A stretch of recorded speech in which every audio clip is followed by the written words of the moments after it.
Okay, so Christmas is almost here, and that means only one thing. It's time for festive football. And who doesn't love seeing family you haven't seen in such a long time and catching up over the footy? The We Love Sport app brings fans of teams and sport together, highlighting the best places to watch the festive action, as well as a haven of sporting action.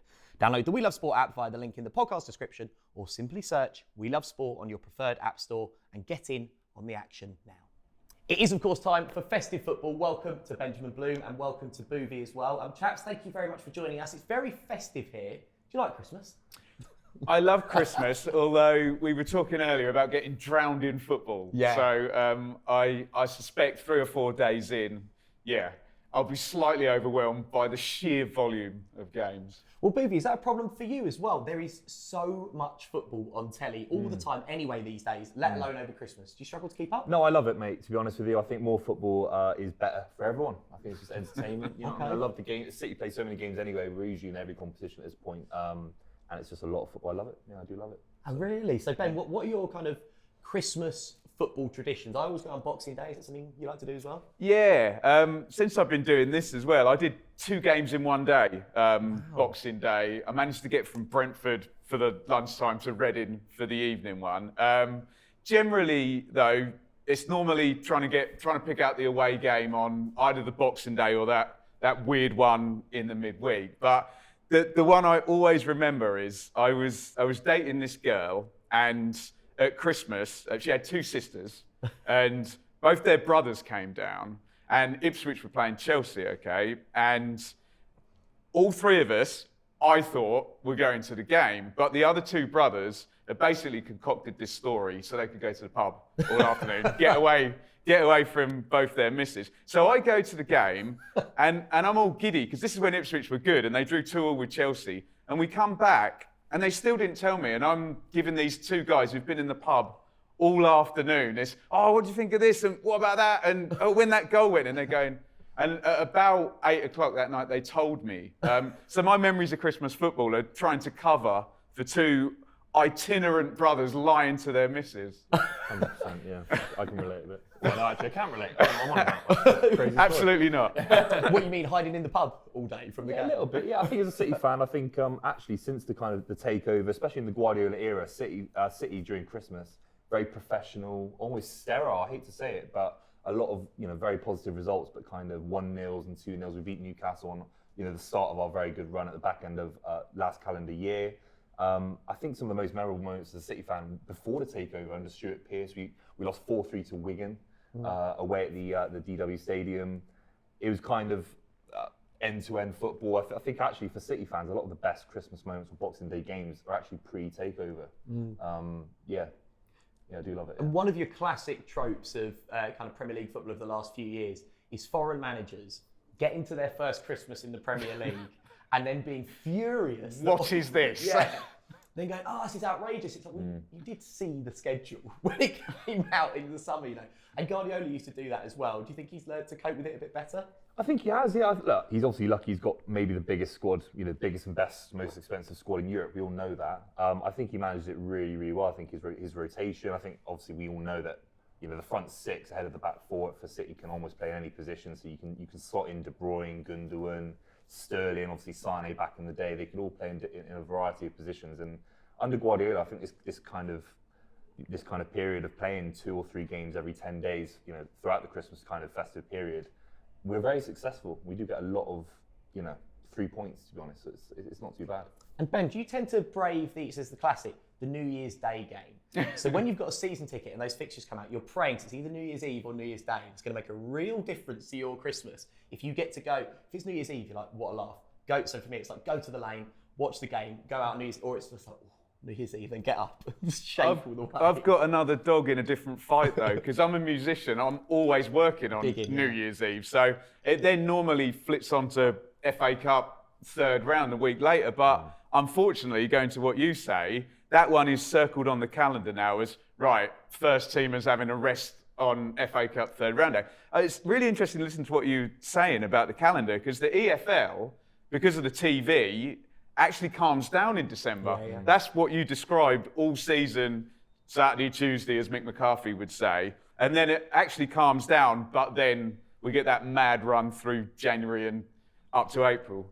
Well, speaking of EFL and that harsh schedule, one of the people who's kind of famous for driving his teams through that was Marcelo Bielsa, and obviously got his Leeds team promoted, playing those 46 games. He's kind of very famous for running his teams ragged.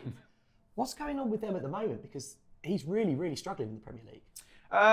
I think there's a few things. I think there's this, and Gary Neville has spoken about this a lot on Sky, this year 3 to year 4 and a cycle of players. And there's people under Bielsa, as you mentioned. Think about someone like Stuart Dallas, Liam Cooper, I don't know, Matt Click.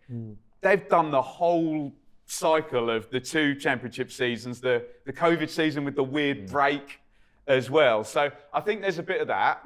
I think they've missed, Ayling gives them balance at fullback, and they've obviously missed Bamford, not just the goals, but the pressing trigger, and come short and play it round the corner. And he comes back and scores in stoppage time in the last game, and you're like, okay. But he's so stubborn, Bielsa, and I'm sure he could, and lots of stuff about Leeds takeovers and American money coming. I'm sure he could have a bigger squad if he wants, but he never wants one, and that's the hill he's prepared to die on. So I think a bit of mixture of key players, and of course, like a few Premier League clubs have had, sort of the likes of Phillips, that summer with England as well, and going right through to the end of July, just slowed them down. And I think a combination of things. I do wonder with him as well, if he's through the looking glass a little bit with his own, I suppose, tactical imagination, in the sense that, as we talk about the Brentford game, so he puts Phillips at centre-back, kind of halfway through this, pushing different players around, and it's like, all right, okay, I get it, and the Premier League players, they're used to adapting under him,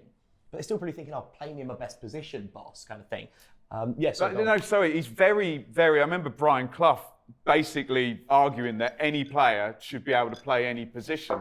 And it is, and I'll mention Stuart Dallas, who's played literally every position other than keeper. Phillips plays centre-back. I'll tell you one thing about Leeds, Forshaw coming back, he'd kind of been forgotten, and very sort of stable, steady player, never does anything spectacular, just circulates the ball. He'd like to be like your guy Rodri, but we're talking slightly different levels. Same premise of his job, but I think the idea is they can, Dan James up front, left wing, Harrison up front, Rafinha right wing. They're all just interchangeable, aren't they? And I kind of get it, because you're trying to catch the opposition on the hop, but maybe it's kind of counterintuitive. And actually, Leeds away at Anfield on Boxing Day, that's going to be a hell of a tough game for them. That's tough. That's really, really tough. And look, last season they did very, very well where they came in the league. They, I think, surpassed a few expectations. There were a lot of people thought they might go back down in terms of that squad. Good squad, but a few gaps. Obviously, there were question marks about can Bamford score in the Premier League at the start of last season, and he did very, very well, and obviously close to an England call-up in the summer. You do look at it, I think people forget actually, look, Leeds got promoted in a very strong fashion from the Championship. The season before, they got very close and obviously failed. That season is actually a burden, as you said, in terms of that cycle. And there's a lot of players that you're looking at them, a lot of holes off the ball in terms of gaps, in midfield, for example.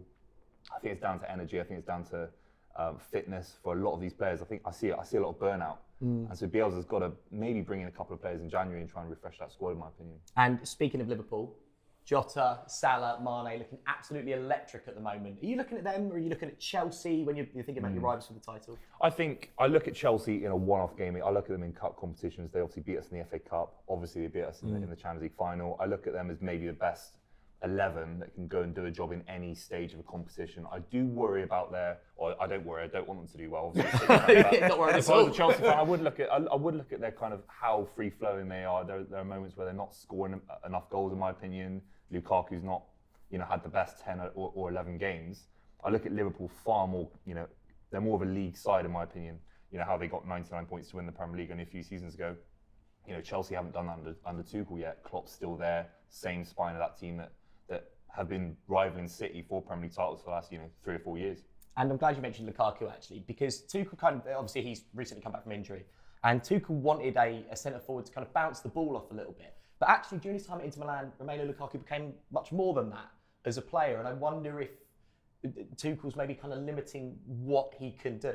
Well, and Chelsea became much more than that, because we almost forgot with Reece James, and I know Chilwell's now gone out injured. We were almost having them near Robertson and Alexander-Arnold. But in theory, if they were pushing so hard, and I know they've kind of slowed down a little bit short-term Chelsea now, pop Lukaku back in and it should, football's not played on paper, I know, but it should be a little bit of a push on. But yeah, I think I'm with you. I kind of got Man City and Liverpool right at this moment in time. Ask me in 2 weeks and it probably changes again, doesn't it? Well, that's been the fun thing about this season, I think, is for the first time in a couple of years, we've got a title race with 3 different teams in it. And also people are dropping points. So that chasing pack aren't too far off. Man City have got Leicester on Boxing Day. Now, normally you look at it, as you say, football's played on grass, not on paper. You look at it and go, oh, okay, Leicester are a decent side. They're really not at the moment. Yeah, they've struggled, haven't they, recently? I think Man City versus Leicester last season was actually almost an analysis of both sides' seasons, because they beat us 5-2 at the start of last season comfortably. They absolutely smashed us, to be honest with you. And then we beat them 2-0 at the back end of the season when they were struggling and falling off that kind of top 4 race. I still think they had a fantastic season. To win an FA Cup is so important for them. I was so happy that they beat Chelsea in that FA Cup final. It was a really nice moment for any club outside the top 4, the top 6 looking to break in. I thought it was a really special moment. I think they're still a great side. I still think Vardy's scoring goals. I think they're dangerous. I think you'll know a lot about City on Boxing Day. If we beat Leicester comfortably, we're really, really serious about winning the Premier League. Alternatively, they could still smash us because Brendan Rodgers has got our number and has done for the last 3 or 4 years. Do you feel I feel a bit sorry for Brendan Rodgers in a way, because there's lots of comparisons made between him and David Brent. And I think in the same way, he's sort of doomed to fail in the same way David Brent is. It looked like he was going to be United manager. I'd be stunned if that now happens. Obviously, that season at Liverpool, Gerrard's slip didn't quite happen. His stock dipped a little bit. I mean, I know he went to Celtic, but in terms of Premier League football and stuff. And Ben, do you kind of think that maybe he might not ever get that elite level job again? You might not. No, you thought that so you do the Liverpool thing, you go and retool at Celtic, and you made such an interesting point about Vardy, because it's almost a sense now that Leicester has been built around this great 100-goal Premier League striker, and you see Patson Daka starting the last game, you think, right, are we now... Harvey Barnes, Maddison, are we now moving on to something different? And then you have all the to-ing and fro-ing with Rodgers. You do wonder, Leicester, they're kind of at a tipping point where they either move on to the next thing and they are a top 6 side with Rodgers and probably without Vardy in a couple of years, or it's very interestingly poised, and they concede like a set play every game as well, don't they, at the moment? So a bit open, aren't they? Yeah. Well, there's a lot of chat about Soyuncu, who looked great initially, and now maybe... Good hair. Fantastic hair, yeah. Absolutely. Well, you kindred spirits in that sense. 100%. But Ben, obviously you're our man for the EFL. Let's talk about the 3 teams that came up this season. I'm pretty sure I know what you're going to say. Who's had the best and the worst of it so far? I sort of looked ahead at this question, and it's quite interesting. They come to Christmas all from like 3 completely even angles, where you have Norwich with the very bad start, Brentford with the very good start, Watford with a good start, but then Pozzo's changed another manager, and everyone saw this horrific run they had come in under Ranieri. So they kind of all come from different points. There's arguments for, and look, I'm the EFL guy, aren't I? I'm gonna be positive about all of them. There's arguments for a trend up for all 3. Norwich have got to hope that the 8 points in 4 games, last game under Farker and Dean Smith, isn't a little bump in the points per game, and we go back to 3 points every 2 months or whatever. Brentford are regressing to the mean. That's natural. They had the good start. They miss Raya, the keeper. They miss Aya. Tony's had COVID. They need to get those players back in. But I don't think they're far off with the 3-5-2 and that strategy. I don't think they're far off with their first team being a survival team. Watford, Dennis, Sarr, King, there's goals. Ranieri's good. We know Ranieri's good. Defence looks a bit not very good at the moment for Watford. So it kind of all sort of swings on that for Watford. And then you've got this weird intangible of Newcastle, who we all quite reasonably think might have a way better team at some point, January, maybe mid-February, and go like that. And then Burnley always get out of it, don't they? So then you have to factor who are they finishing above as well. It's tough, man. It's tough. Well, that's my question. Which of those 3 promoted teams will be Premier League teams come the start of next season? If one of them is, I'll be happy, and I think that's good. Obviously, there's lots of chatter at the moment about bouncing, about parachute payments, fan-led reviews. It's not good for football if Norwich bounce again and go back down and then score 98 points in the Championship next season. So almost, and look, this is an Ipswich fan speaking, almost it's better for football if Norwich stop up. It's hard for those two. I'd make Brentford favourite just on momentum, and kind of upward trend. Norwich is a struggle, and they need to consistently.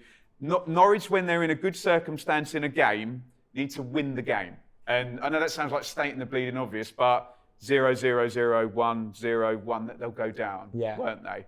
Watford, I don't know. Ranieri's not silly. So Brentford, I'd make favourites. Watford could do it, but again, if you now ask me, well, which 3 teams they finish in above, I'm going to go quite quiet quite quickly. Okay, well, so Norwich and Ipswich fans, it's at We Love Sport on social media. Oh, mate, they've already buried me enough already, so there we go. Buvey, obviously new manager at Manchester United. How much have you enjoyed the carnival at Old Trafford this season? Oh, it's been amazing. It's been amazing because obviously as a City fan, I don't want United to ever do well, ever, for the rest of my life. But I've got so many United mates, and they have actually, I think it's almost Stockholm syndrome. I think they've been used to mediocrity. I think they've been used to being treated poorly by the board, and they'll take anything that they can get. Ultimately, they've hired a sporting director from a club 5th in the Russian league. He's never won a league title as a manager or a player. I know he's a philosopher. I know he's got a lot of credence in terms of how he develops managerial styles, the gegenpress. I think a lot of that is kind of football culture, social media talk. Ultimately, he's not best in class as a manager, and I'm glad that he's at United for that reason. Well, he's the German Bielsa, isn't he? He's the forefather, but perhaps his disciples have been slightly more successful. I was literally, as you were saying that, I was going to make the same comparison, and then I was thinking, your point, best in class. Well, Bielsa went in the Championship where he was obviously way overqualified, but it's such an interesting comparison because, Bielsa didn't win a lot. I think he won 1 Argentine title, but within the game's got like this godlike status, and we're now getting the same thing with Ranić, and we're seeing all the coverage of Manchester. Everybody working backwards. They're trying to find some stat about pressing and about closing down to reverse engineer their argument that it's already sort of changing. So I was at the Manchester derby, and that was abusive. That second half of just keeping the ball. So something needed to happen, but I'm absolutely fascinated long term as to how, does someone come in under him then? Well, that's weird because you've got a limited choice of managers. Because if Pochettino comes in and says, "I don't want to work under Rangnick," which is it might be, it's a great example. There's a load of managers. Let's just say it was Nagelsmann comes in. I'm not saying he would leave Bayern Munich, but an example of a young, exciting manager coming to United. What if he doesn't want to work with the guy? Yeah, who clearly wants a lot of control over the team. Exactly, and why is his approach any good? I still look at, best in class situation. Guardiola is one of the best managers in the history of football in terms of trophies, a 2-time Champions League winner. He is the epitome of what a successful manager is in the modern game. Conte is. Why is Conte at Spurs? If I was a United fan, mate, it's great. I mean, no offense, but it's truly it's baffling, really. And ultimately, it shows you Conte is willing to take a job in England. He's taken Spurs, which I think is a little bit a step below him, and that's no disrespect to you guys. He would have taken United. I'm 95% sure of that. It shows you a real lack of understanding from the board of Man United to hire, Ralph Rangnick essentially ahead of Conte. I don't agree with the approach. I want him to do really well. So maybe there's that sort of back end of the season, they give him a 2-year managerial contract, and we prolong the inevitable kind of mediocrity of Man United. Well, this is what I'm wondering again, because obviously it's what happened with Ole. It's like, this guy's a stopgap. He's strictly a stopgap. 3 weeks later, it's like, you know what? This could be the man for the job. And given the way Manchester United are run, I wouldn't be surprised if Buvey's right, and at the end of the season, Ralph Rangnick gets a full-time contract, all blows up in their face. Do you think now there's any chance they're planning for the long-term successor? Everything you've just said is what's been wrong, though, isn't it? That it's like, oh, okay, stick this guy in. he scores 2 points per game for the first 15 games, maybe we can hire him or whatever. No, there needs to be some kind of. I know Moyes get a 6-year contract, 6 years. Mourinho, Van Gaal, Ole, etc. But I don't know. It needs to. That doesn't feel very joined up and very logical, does it? And for a club of that stature, but hey, I grew up with Liverpool being the kings and didn't win the league for, what was it, 25 years, did they? So, you know, we say it's cyclical. Cycles can go on for a long time as well. Yeah. I mean, I do find it very surprising that no one's looked at Erik ten Hag, who's just been tearing it up in Holland for years now, just annihilating all opposition. Especially considering that, I suppose Manchester United want to play the Manchester United way, which makes me feel physically ill. But that said, I've got a friend who's a United fan. She says, I don't want to sound funny, but we do like to play the Manchester United way. It's like, get out. What is the United way? I don't know. I've not seen it for years. Well, it's like, and to be fair, they're good now. It's like the West Ham way.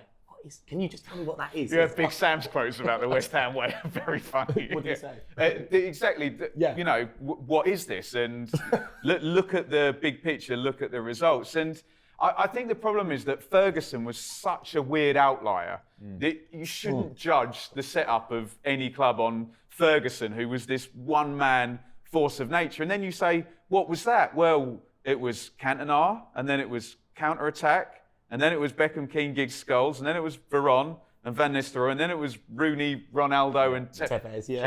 He was just brilliant at changing it, and that's just not the standard now. That you judge your look at the Man City, the continuity with the directors of sport and how everything's planned over a long time.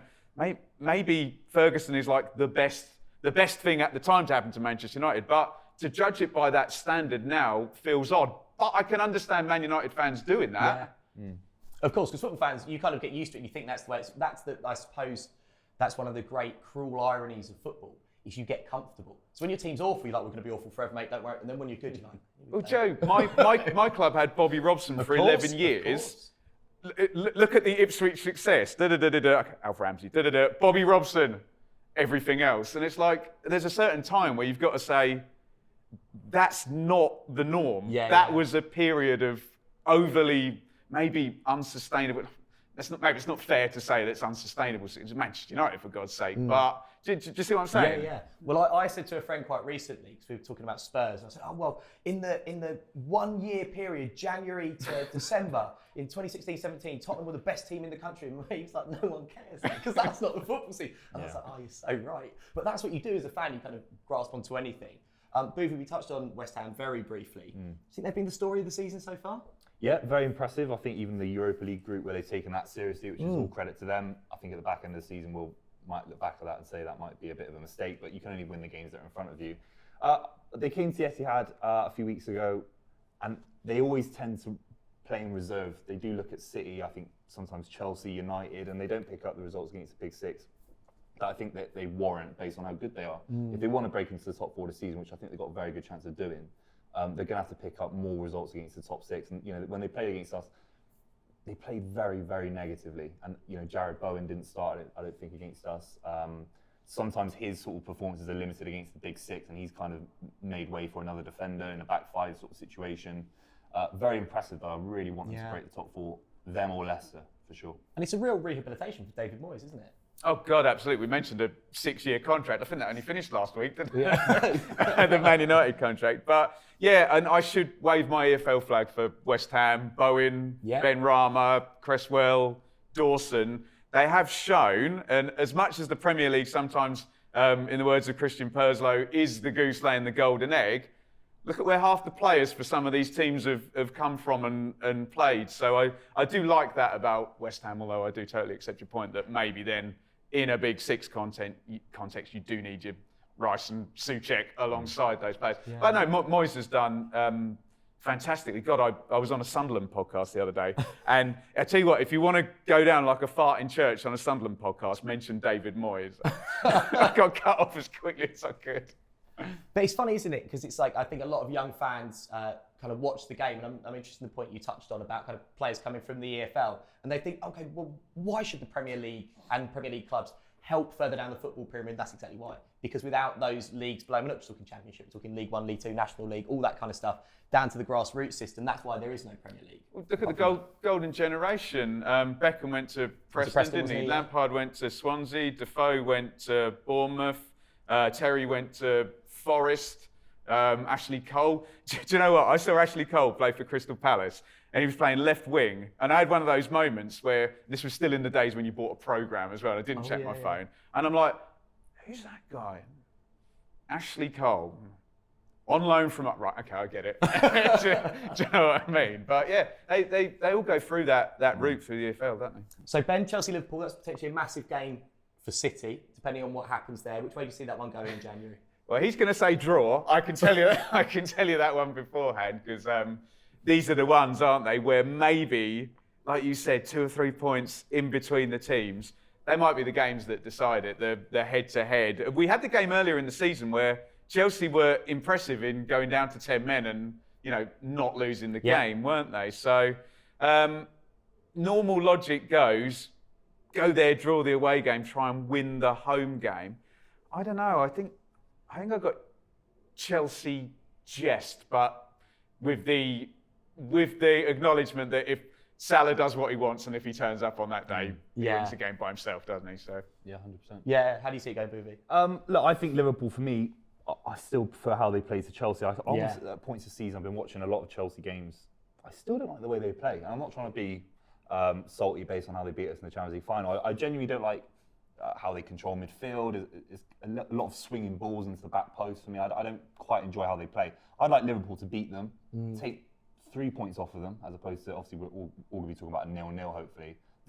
I'd like 3 points off of Chelsea, get them right out of it. Because I think when we play Liverpool in Manchester, I think we've got a very good chance of beating them. I think we're still a better side than them. So I think by that point, it'd be nice to have more of a gap as opposed to 2 other sides closer to us, if that makes sense. And as a City fan, are you looking at the news about maybe the African Cup of Nations? Because should Salah and Mane go, should it happen? We've got no idea what's going on with AFCON as things stand at the time of recording. But obviously, if they go, Liverpool are a severely depleted force. Yeah, it's a strange competition. I think there's some issues with, I think the club's trying to negotiate when those players leave and stuff like that. I think Liverpool will obviously suffer the most out of all three of the sort of top 3 sides. It's dangerous. Yaya Toure left for Man City a few times for the Ivory Coast, and that really killed us. And Salah's obviously arguably maybe the best player in the world on form at the moment. It would stifle them. That being said, I think Klopp's such a good manager. They have still got great talent on in reserve for Liverpool. I still think the way they play, the momentum, you can almost see them banding around even more because they're missing these players. Yeah. And players like Origi stepping up, for example. I still think they're so good, and Klopp's such a world-class manager that they'd still grind out wins, weirdly. And he's very good with those young players as well, isn't he? Bringing them through and stuff. Another story of the season so far, Everton. Poor old Rafa. We knew he was going to have a hard time. And it's a real mess, Buvey, isn't it? You're going to say. Look, if I was an Everton fan, haven't won a league since the 80s, I think it is.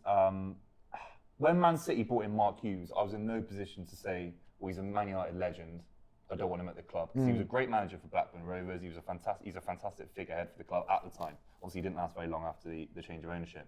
If I was an Everton fan, I'd be consider myself lucky. We've got Rafa Benitez, the Champions League winning manager. I know he did it at Liverpool. Liverpool Everton is a strange sort of derby. It's known as obviously as the friendly derby. It's not the same as Arsenal Spurs. It's really not, or Celtic Rangers. It's not. It's a little bit more colloquial, a little bit friendlier. I think the result against Arsenal was absolutely fantastic. Yeah. He's signing a few players. Demarai Gray for 1.5 million quid. Jack Grealish cost almost 100 times more than him. He's got about 5 or 6 more direct goal involvements in the Premier League. So Rafa Benitez has got the ability to get Everton to a sustainable level, challenging for Europa League positions, no question. I think Everton fans are a little bit, I don't know what the word is, jaded about him for obvious reasons, but they need to just realise where they are as a club. I think getting any Champions League winning manager, Ancelotti, then Rafa Benitez, they're lucky, in my opinion. Yeah, well, I think Buvey touched on an important point there. It's not necessarily the manager, it's the club. And he's inherited a very disjointed transfer policy, isn't he? Yeah, and they've just got shot of the sporting director, haven't they, as well?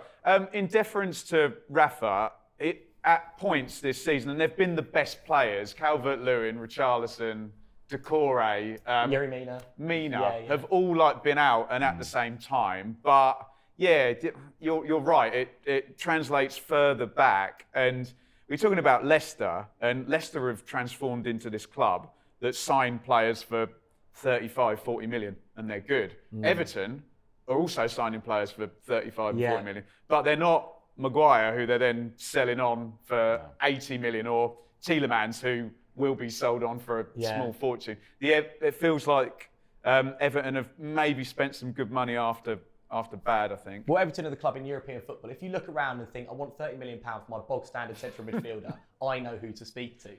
Until January, when Newcastle start spending. You want Harry Winks for 40 million quid? You can have him, mate. Dom Solanke, you mark my words. Another team, we talked about West Ham earlier, another team who've had a great season so far. Little drop off recently. Palace, under Pat Vieira, done really, really well. And I've got to fly my EFL hat again, haven't I? Mark Gray was at Swansea last season. Michael Elise, Eberici, Eze. Obviously, the big narrative was Palace, Pulis, Allardyce, Hodgson have hired managers that always make sure wherever the ball is on the pitch, even if they're attacking, that they're not going to get caught and concede a goal. Functional, I think the word is. Functional. Is it never going to get, never going to get caught ahead of the ball? Believe me, I had a season ticket under Mick McCarthy for three years. I get how it works. But yeah, it changed to Vieira. I think they've had a few like stoppage time goals go against them as well. And look, we do this job. We like the big stars, Gerrard coming back in and Vieira being managers. Obviously, they've got to do a good job. And Palace, and without being patronising, anywhere between 16 and 11, doing great. Bank that 100 million quid TV money every year, and you're in the top 40 clubs in the world for income. 100%. And Buvey, Vieira's done well, isn't he? Because you mentioned obviously your Pulis's, Roy Hodgson kind of thing. He's done so well to change the style of playing, the mentality in such a short time, and not drop a whole load of points while doing it. 100%. They're energetic. They're free flowing. It is a new Crystal Palace compared to obviously, as you mentioned, Sam Allardyce and Tony Pulis. They beat City, and that is a testament to, for a lot of Palace fans, that will satisfy them throughout the whole season, because arguably they're not going to win an FA Cup, even though I think a lot of Palace fans think they should go on a run, and I think they should too. But they're not going to win trophies, really. They're not going to challenge for European places. Getting results against the Big Six, showing those incredible Palace fans, especially at Selhurst Park, a passion for the club. I think Patrick Vieira does epitomise that. I think they're a really healthy, well-run club. They're signing players, from at least from Reading, a very cheap deal. And if he does anything where I think he could go, suddenly you're getting 10x, 25x on him, and you're making profit, and it's keeping the club in the Premier League. They're really healthy, and do you know what? They're a really fun club to follow as well. Yeah. The fans at Selhurst Park, the stand-in sort of stand is unbelievably loud, and they bring a kind of energy to the Premier League. It's quite unique. I agree. It's my favourite Premier League away. It's great fun going down there. Boothie, what on earth are Arsenal? What are they? What are they? What is an Arsenal? What is an Arsenal? Yeah. I think they're a club with delusions of grandeur. Oh yes, there we go. Honestly, I seriously, I do look at them and think, when they were Invincibles, their fans go on about it over and over again. They didn't win a European Cup in their greatest ever sort of set of players and manager. I think anything above 8th is good for them. I think they need to stop giving some of these players clearly don't respect the club. Aubameyang is a good example, massive contract. Go back to the youth. I think Emil Smith-Rowe has been a fantastic sort of advertisement for what Arsenal can be. And then I look at Aubameyang, kind of that little mini controversy of liking sort of Ronaldo's posts on Instagram, for example. I think they need to move away from that kind of social media, kind of intense kind of energy and move to more of an organic, free-flowing Arsenal that we saw in the early days of Wenger. Yeah, Ben, you look at them, and I've got a friend who's an Arsenal fan, and he was telling me, no manager in his first 50 games has got as many points apart from George Graham, so he's done better than Arsene Wenger so far. And then they got battered by Liverpool, and I was like, well, hang on, you got absolutely taken apart by Liverpool. Like, it was like a training exercise for them. So Liverpool are a much better team. What do you expect? I was like, well, no, hang on, which is it? Well, that change has manifested over like a decade where, you wouldn't have had that Liverpool being better than Arsenal 10 years ago. But I like what you say. I like White, Ramsdale, Saka, Smith-Rowe. I was put my England fan hat on as well. I like the sound of that. traditionally they've been used to, and we see Tuchel and Klopp and Guardiola, long way in the distance at the moment, and it feels like, what's that, 2-3 years good work to get back there. By club size, history, reputation, yeah, they're there, we know, but you got to turn it out on the pitch to deserve to be up there, haven't you? And I'm glad you mentioned Aaron Ramsdale, actually. Lots been made about his kind of vocal input. Do you think he's England's number one now? The problem is, there's two problems. Goalkeepers play for ages. There's a picture of Jordan Pickford behind us, actually, as I said that. Sorry. And Pickford is 27. He's younger than you think. Yeah. He's younger than Pope, and he's younger than Johnston, who may well end up at Spurs, mightn't he, in the summer, possibly, allegedly. So I think Southgate's very much, once you're a Southgate guy, Sterling's never getting dropped, is he? Once you're a Southgate guy, you're a Southgate guy, and keepers play to 33, 35. Really like Ramsdale. Always feel it's really silly when people have a go at a goalkeeper for being relegated twice. It's like, look, I'm the last line of defence here. You know, I've been a busy boy. I'm trying my best. Yeah. So I get the stench of the two relegations, but I think Pickford is Southgate's guy, and he's only 27. Yeah. It's kind of nice though, isn't it? Because we've actually got that was probably the problem position, maybe even in the summer, and now we're thinking actually there's a few good keepers to pick from. But you want it to be Peter Shilton or Dave Seaman standard, and without as much as Pickford is Pickford, it feels like B and B plus, and we really want that is the truth. Yeah. A, don't we? 100%. Yeah. I think Pickford. You have to just look at him through the prism of an England fan. He's never made a mistake. He's saving goal. He's saving penalties in knockout, stages of a World Cup, almost never seen before. He's arguably, in the run-in to be the second most successful keeper in English football history for getting to a semi-final of a World Cup, getting to a final of the Euros. That is unprecedented almost. Ramsdale's still, losing 2-1 to Everton, and that's just the reality of where Arsenal are. You'd need a keeper to be playing for Man City, for Chelsea, who's English, to be really, by Qatar time, 2022, to be knocking Pickford off his perch. It's going to take a lot. Ramsdale's nowhere near the level. He's still making mistakes as well. Yeah. He looks very good. He looks like a Hollywood keeper at times, diving around, makes great saves, but still makes mistakes as well. So that's just my position. But you've just nailed that. The World Cup's 1 year away. We're December now. Pickford will be in goal in the World Cup. 100%, yeah. Yeah, I think you're probably right there. Ramsdale. Unless he's injured. Ramsdale will be there. Yeah. But I just think Pickford will be the guy. But how do we get an English keeper into Man City, Liverpool? Obviously Henderson's in Manchester United, but it's still De Gea, isn't it? So I think I agree with you that it needs to be a Champions League goalkeeper to go that extra level. Buvey, one of the big stories this season has obviously been at the tail end of last season, Tottenham's ridiculous managerial search. Get Nuno, everybody knows. Apart from Nuno, everybody knows that the club and the fans and the players don't really want him. I do feel very sorry for him. I think he was on a total hiding to nothing there. He gets canned. Conte comes in. I'm as surprised as anyone. Obviously, now won 4 Premier League games in a row under Antonio Conte. I'm losing my mind and looking how far we are off top. Realistically, where are Spurs and what can Conte do? Can I just add the caveat before you answer? It was 3 of them were home games, all against teams that have been in the EFL in the last 2 seasons. I think the fixtures have been kind so far. But as we know, the EFL's a great part. He's done me there. He's absolutely done me there. Touche, sir. Yeah, look, I think Spurs. I think they're chronic underachievers. I think they should have done a lot more. They should have backed Pochettino a lot longer than they did. Even sacking him was premature, in my opinion. But you can't actually deny the fact that I thought bringing in Mourinho was the right move at the time. I think it was the right move. It didn't quite work out in terms of who you could sign. Obviously, it became a bit of a negative kind of energy at your club. Maybe not a Spurs manager. But Conte is one of the best managers in the world, and you brought him in. You can't debate that. Now, as a City fan or any other fan can say, well, Spurs, I don't think they're going to win anything, or they need to sign X and X. You can't. The proof's in the pudding. Conte is one of the best managers in the world. He's at your club.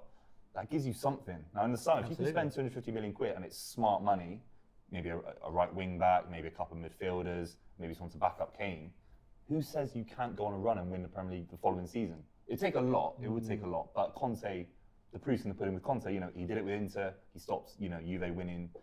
Was it 10 in a row? It's going to be 10 in a row. It would have been 10 in a row. He's one of the best in the game at doing it. He's done it to City as well. At Chelsea, City should have won. With the money we spent under Guardiola in his first season, we should have won the Premier League that season. And Conte comfortably beat us to the Premier League that season, I think you could do it. And Ben, do you think Spurs are looking more impressive than they were under Nuno? Yeah, the one thing that just blares out at me at the moment about Spurs is Son. And I watched Spurs and remember maybe a year ago, it's like every game, goal, assist, 25 yards, smacks it in the bottom corner. So you would say outside of Manchester City, Chelsea, Liverpool, in terms of actual talent and having two world-class players, nobody else has got that. Obviously, Kane is currently not playing like a world-class player, but essentially, hopefully by December 2022, he'll come back to becoming a world-class player again. So in theory, they've got two world-class players, and if you're correct, which may well be, a world-class manager as well. Do you know what? We're sitting here in December now. It's the Festive Football special. When we get to May, who's going to be Premier League champions? Crikey. I would defer to the gentleman on my right. Manchester City.